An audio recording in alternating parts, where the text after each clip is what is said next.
ஆனா சார் இப்போ பராசக்தி ட்ரெய்லர் பார்க்கும்போது, முக்கியமான ஈவென்ட்ஸ் நெறையா தொட்டிருந்தாங்க அப்படிங்கிறத புரிஞ்சுக்க முடிஞ்சது.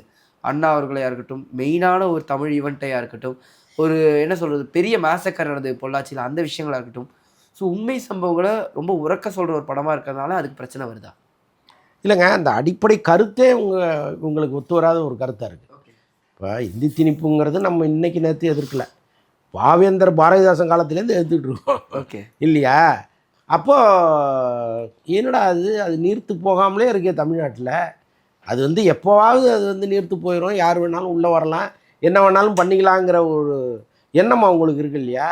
எப்போ பார்த்தாலும் யாராவது ஒருத்தன் இங்கே உட்காந்துக்கிறான், நான் இந்திக்கு எதிரானவன்னு ஒரு முயற்சி எடுக்கிறாங்க. இந்தி திணிப்பை நாங்கள் ஆதரிக்க மாட்டோம், விடவே மாட்டோம்னு ஒரு கூட்டம் நிற்கிதுன்னா, அப்போ அவங்களுக்கு எவ்வளோ கோவம் வரும்? எத்தனை வருஷமாக அது நடக்குது.